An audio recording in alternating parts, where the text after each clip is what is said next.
everybody, I am Lucas from LoukasArts, and today I'm showing you something pretty cool. This is armor abilities in Minecraft. Yes, I'm doing a Halo-based Minecraft thing today. I know I said that I'd do Watch Dogs a while ago, but that still needs a bit of improving. So I thought I'd show you some Halo armor abilities in Minecraft, which I thought was pretty cool. I'm basing these off of the Halo Reach armor abilities. Halo Reach, I loved Halo Reach, it was a great game. Great Halo game. Yeah,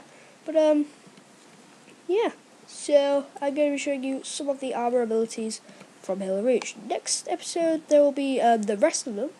However, this time I'm starting off with some of the easier ones, not the bubble shield, because I'm going to do that, honestly. Anyway, so, this is what we have so far. Ignore everything here that I'm kind of looking at.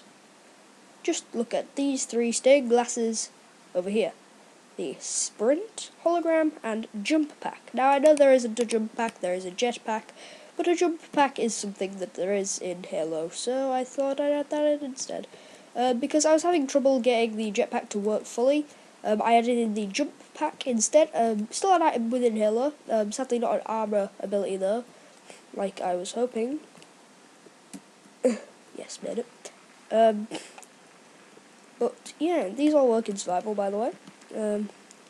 Maybe not so much the jump pack. If you're jumping from a tall building, you might die, but if you're jumping off the floor, you'll be fine. You won't take any fall damage. So basically, the first one is the sprint. Well, I can't just stop players from sprinting regularly, which was what happened in Halo Reach. You couldn't sprint. It's like you had to have some power-up which let you run. It's like all the Spartans did it was a little bit stupid, and they didn't know how to run properly, so I guess when you found the sprint, it was like a manual of how to run, I guess. That's what me and a friend joked about once. Anyway, the sprint, I guess, just gives you a speed boost. This one's a really simple one. As you can see, this right here is sprinting while using the sprint armor ability. It's pretty fast. If I'm not using it and I sprint regularly, this is regular sprinting.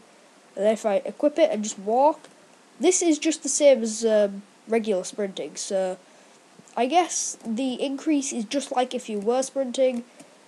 It's kind of doubled your speed, which is pretty cool. I'm pretty sure that's how it worked in the original game. The next one is actually the jump pack. So rather than being a jetpack and letting you just fly continuously and control it, I've added the jump pack, something of which the brutes in the game used to use quite a lot. It was quite a fun thing to play around with. Just watching them kind of jet up to areas.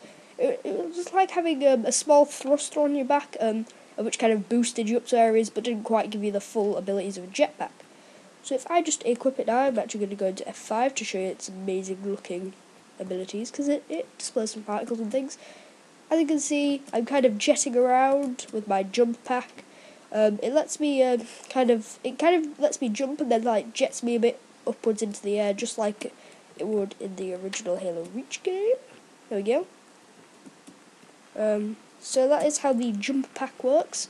As you can see, we get some fiery jetting particles. Would have been cooler if they were in blue, to be honest, because that's kind of the colour of the flames. But yeah. However, if you do jump off considerably high buildings with this, it will be painful. If you jump just from ground level to ground level, you will not be hurt, or if you jump from a lower level to a higher level, you will also not take fall damage. So if I jump now, as you can see, I fell considerably long distance, however I didn't take any fall damage.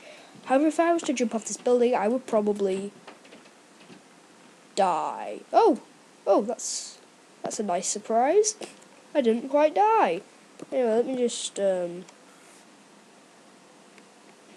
heal myself, I guess, aka creative mode, and grab the hologram. And seems I've already activated it. Go away. There we go. So, how this would work is when you're walking around your world. Let's go back into F1. I could pull out the hologram ability. It would make a hologram of me, which is pretty nice. Oh, this one was a villager zombie. Which of, well, I can't really show you that well now, but, I'll fly over here a bit. If I was shooting from a certain distance, I couldn't tell that was just a player with a bad skin, with a blue top, maybe. It's just a guy who hasn't changed his skin from a Steve. However, when you deselect this, it will kill off the old hologram.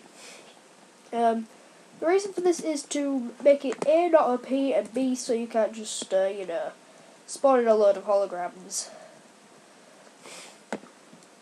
So I think this actually would benefit this in a Minecraft game rather, because if I was to spawn a hologram here, and if the enemy sniper, let's say, was all the way over here, like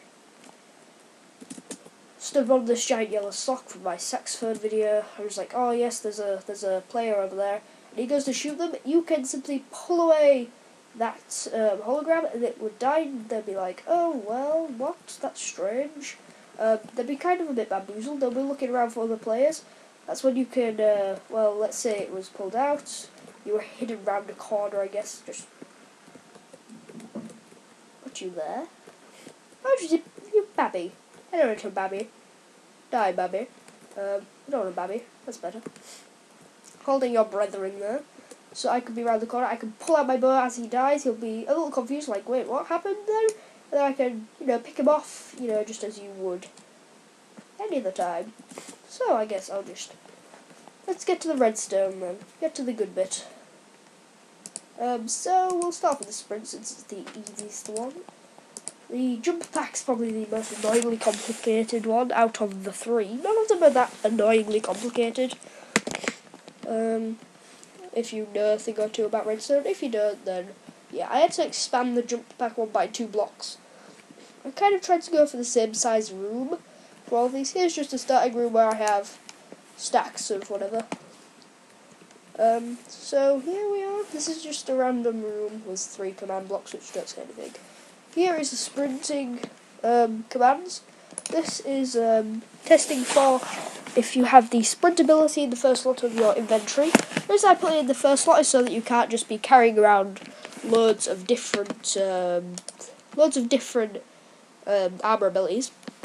So that only the one in the first slot would be your active armour ability. Then you can't just like scroll through them like crazy and use all of them at once, basically. So this way, you kind of make sure that the one in your first slot means that this is your active armour ability, I guess. So this means that you can actually have multiple and just switch them out whenever you need a specific one if you want to do that. However, I've just opted to have whichever one you want in the first slot. So that's why I have that so specific. This is just testing for an item with the name Sprint in the first slot, making sure that it is also active. So as soon as you activate the item called Sprint in your first slot, this comparator turns on, which turns on this small comparator clock here, powering this command, which simply just gives the player the effect of speed for 1 second, and it will give it as a multiplier of 1. The reason why we put 1 second is so that when you pull it away, it will almost instantly take away the speed. Because that implies that you don't want the sprint effect anymore. You may want to pull out your weapon and be like, shpachoo, shpachoo, shpachoo, kind of my really bad weapon audio there. Anyway, that's that. Let's go on to the, do I want to do the jetpack now, or do I want to do it last? Do it last. Up the extra 2 floors that I had to apply for the jetpack. Here we are at the hologram. Now, it looks like a lot of commands, but it's not really. Hologram. Oh yeah, it's not in my first slot. Never mind. So how this starts off, what's this for? Yep, that's for that. Just making sure everything's in order. Yeah, so off here we have the comparator clock. When you get to this command block saying testing for the hologram item in your first slot of your inventory. If that is true, it would power these. I'll go into what this is in a minute. That's an inverter killing the zombie, but so this will power this, which then goes on to execute at the player, summoning a zombie at them. Usually you just put /summon zombie at P, but that didn't work for some reason, so I had to use execute at P summon zombie. I don't know if that's what you have to do, or if that changed, or if that's just a bug in this version, but yeah, that's what I had to type in there. Then we went on to affecting this zombie with 18, which is weakness, so that the hologram couldn't actually hurt anyone. It was a harmless hologram. Then we affected it with 2, which is slowness, so that it couldn't move when it was placed, like the holograms in the game. They would be able to run up to the position you wanted to place them to, but then they would stop moving there. I then gave him Minecraft stained glass 11, which is the blue stained glass, because I had that on my head. However, you could also make another one of these for them. However, you would have to set up a scoreboard to make sure which team they're on. So that's what I have done there. This then, well, that's all that is that. When this is unpowered, however, this comparator will turn off, turning off this. So then, when it's gone through the inverter there, it will power the command block found here, which is killing at E zombie, which is just killing the closest zombie to you. Which is killing the closest zombie to these command blocks, rather. You could easily execute this at a player if you wanted to do this on a multiplayer server. However, I'm just in a single player world, so yeah. This could maybe be for some kind of Halo adventure map, where you'd maybe have enemies spawned in as the Covenant type enemies. That'd be cool. So then you could easily just implement this as single player. If I can, I'll try and put the schematic in the download. I won't be able to though. I'm not that amazing, and I will most likely forget. Anyway, let's go down a level. And this is the jetpacks finally. How long have we got on the video? Not long. Let's try and get through this quickly. So this is a comparator clock, which is powering this command block constantly, which is testing for the jump pack item.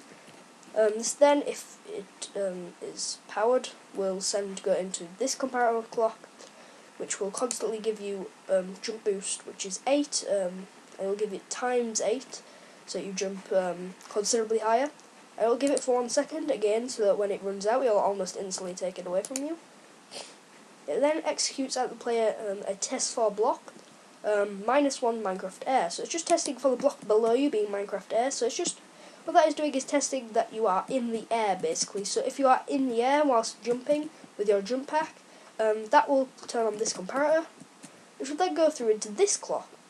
And this is why I had to raise the roof a little. Raising the roof. I also had to put this block here to stop these redstone lines connecting.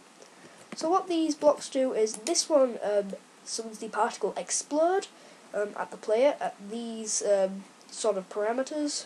So you can just copy this if you want. But this one then summons the lava particle at the players. You'll notice this is on slightly, I think. Is it? Does that look any redder to the other ones, do you? No, never mind, I think I'm just hallucinating. So if I just demonstrate here by grabbing... Oh! What was that strange sound? Never mind. It was like a magical wand. If I grab this, let me just set myself down. As you can see, these are what the particles look like with those parameters. I didn't want to make them too big because then they'll be really chunky and everyone could see you easily. However, I didn't want to make them too small because then they wouldn't be noticeable. So here is the kind of the values that I used for the particles. The only reason I'm skipping over that rather quickly is because we don't have that much time. But anyway, guys, if you liked today's episode, do leave a like. It's very appreciated. And of course, subscribe if you do want to subscribe to the channel for more Minecraft content. And of course, you can comment down below of what you want to see next time, with my head passing through my helmet there. But apart from that, guys, there's only one thing left to say. I think we all know that, and that is goodbye.